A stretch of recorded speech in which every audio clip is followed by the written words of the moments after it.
आने वाले अक्टूबर-नवंबर 2025 में बिहार में विधानसभा चुनाव होने वाले हैं। किसी भी राज्य के चुनाव को समझने के लिए और उसका विश्लेषण करने के लिए सबसे पहले उसकी भौगोलिक स्थिति और उसके राजनीतिक नक्शे को समझना जरूरी है। तो आज के इस वीडियो में हम आपको बिहार के नक्शे पर सभी लोकसभाएं और उनके जिलों के बारे में बताएंगे।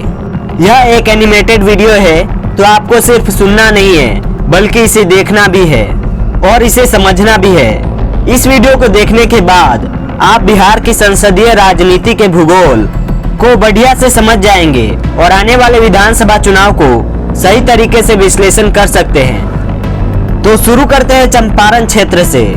चंपारण क्षेत्र दो जिलों में बटा है, पश्चिमी चंपारण और पूर्वी चंपारण। लेकिन इन जिलों में 3 लोकसभा है। पहली लोकसभा वाल्मीकि नगर है, जहां से जनता दल यूनाइटेड के सांसद है। दूसरी लोकसभा पश्चिमी चंपारण है और यहां से भारतीय जनता पार्टी के सांसद है। और तीसरी लोकसभा पूर्वी चंपारण है और यहां से भारतीय जनता पार्टी के ही सांसद आते हैं। अगली लोकसभा और जिला शिवहर है। यह बिहार का सबसे छोटा जिला भी है।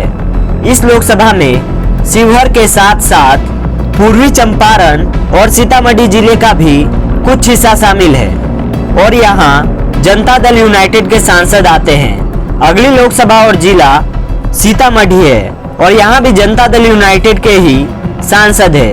और फिर आता है जिला मधुबनी। मधुबनी जिला बड़ा है और इसमें 2 लोकसभा है, पहली मधुबनी और दूसरी झंझारपुर। मधुबनी लोकसभा में बीजेपी के सांसद आते हैं और लोकसभा झंझारपुर में जनता दल यूनाइटेड के। अगली लोकसभा और जिला सुपौल है और यहाँ से जनता दल यूनाइटेड के सांसद आते हैं। और सुपौल लोकसभा में एक हिस्सा मधेपुरा जिले का भी आता है। और फिर आता है लोकसभा और जिला अररिया। अररिया लोकसभा से भारतीय जनता पार्टी के सांसद है। उसके बाद आती है लोकसभा और जिला किशनगंज। किशनगंज लोकसभा में कुछ हिस्सा पूर्णिया जिले का भी आता है और यहाँ पर भारतीय राष्ट्रीय कांग्रेस के सांसद आते हैं। अगली लोकसभा और जिला है कटिहार।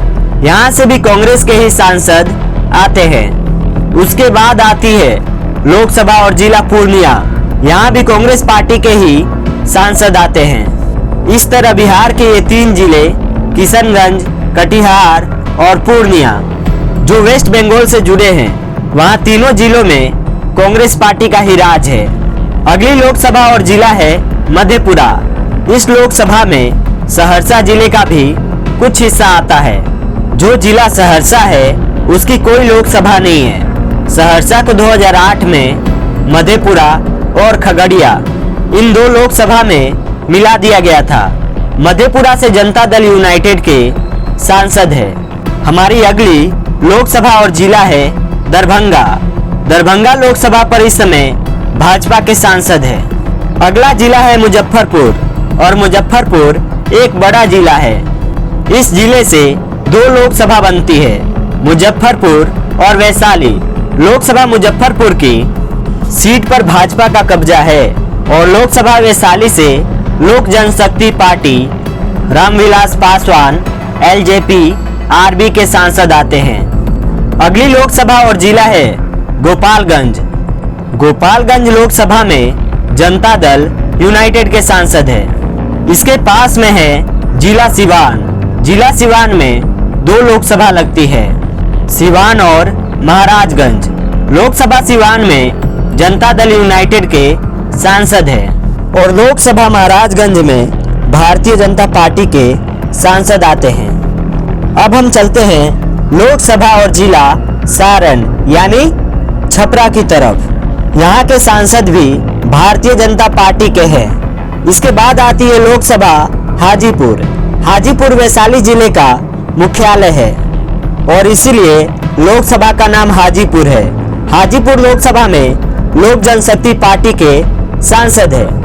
इसके बाद आता है जिला समस्तीपुर।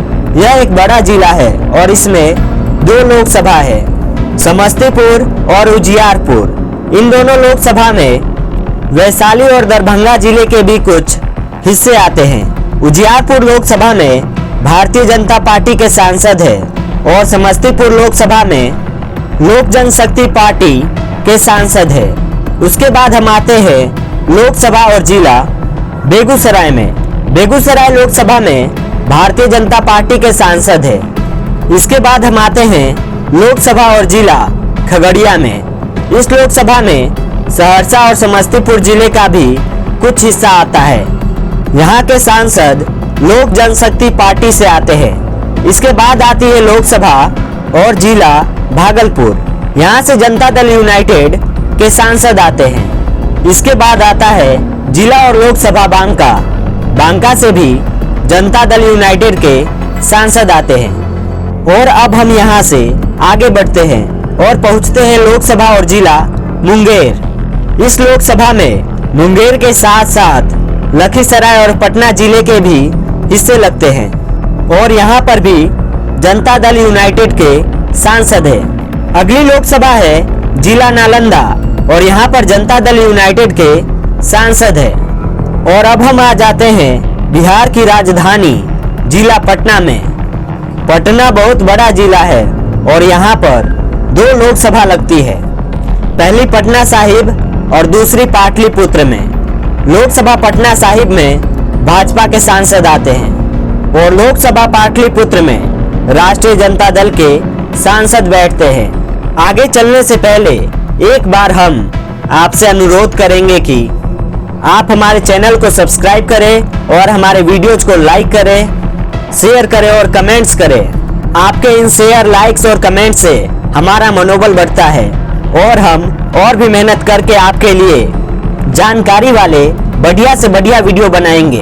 अगली लोकसभा है आरा, जिसका जिला है भोजपुर, क्योंकि आरा जिला भोजपुर का डिस्ट्रिक्ट सेंटर है, इसीलिए लोकसभा का नाम आरा है। यहाँ कम्युनिस्ट पार्टी CPIML के सांसद है। और अब हम पहुँचते हैं लोकसभा और जिला बक्सर में। इस लोकसभा में बक्सर के साथ साथ कैमूर और रोहतास जिले का भी कुछ हिस्सा आता है और यहाँ से राष्ट्रीय जनता दल के सांसद है। हमारी अगली लोकसभा है सासाराम। सासाराम लोकसभा में आधा हिस्सा जिला कैमूर का है और आधा हिस्सा जिला रोहतास का है। जो सासाराम है वो जिला रोहतास का डिस्ट्रिक्ट सेंटर है, इसलिए लोकसभा का नाम भी सासाराम है और यहाँ से कांग्रेस के सांसद आते हैं। अगली लोकसभा है काराकाट। इस लोकसभा में आधा हिस्सा जिला रोहतास का और आधा हिस्सा जिला औरंगाबाद का आता है। काराकाट जिला रोहतास का एक बड़ा शहर है, इसलिए लोकसभा का नाम काराकाट है। काराकाट से कम्युनिस्ट पार्टी CPIML के सांसद आते हैं। अगली लोकसभा है जहानाबाद। इस लोकसभा में जिला जहानाबाद, जिला अरवल और जिला गया का भी कुछ हिस्सा आता है और यहाँ से राष्ट्रीय जनता दल के सांसद आते हैं। अगली लोकसभा है औरंगाबाद और इसमें आधा हिस्सा औरंगाबाद जिले का और कुछ हिस्सा गया जिले का भी है और यहाँ से राष्ट्रीय जनता दल के सांसद है। अगली लोकसभा और जिला है गया। यहाँ से HAMS हिंदुस्तानी आवाम मोर्चा सेकुलर के सांसद आते हैं। और अब हम पहुँचते हैं लोकसभा और जिला नवादा में। नवादा में कुछ हिस्सा जिला शेखुपुरा का भी आता है और यहाँ से भारतीय जनता पार्टी के सांसद हैं। बिहार की अगली लोकसभा और जिला है जमुई। इस लोकसभा में कुछ हिस्सा मुंगेर और जिला शेखपुरा का भी है। यहाँ से लोकसभा सांसद जनशक्ति पार्टी रामविलास पासवान के सांसद आते हैं। उम्मीद है अब आपको बिहार की लोकसभा और जिलों का नक्शा सही से समझ आ गया होगा। अगर नक्शा सही से समझ नहीं आया तो इस वीडियो को एक बार फिर से देख ले और इसी तरह की जानकारी प्राप्त करने के लिए हमारे चैनल डिजिटली टॉक्स इंडिया को सब्सक्राइब करें और हमारे वीडियोज को लाइक करें और अपने फ्रेंड्स के साथ शेयर करें। जय हिंद, जय भारत।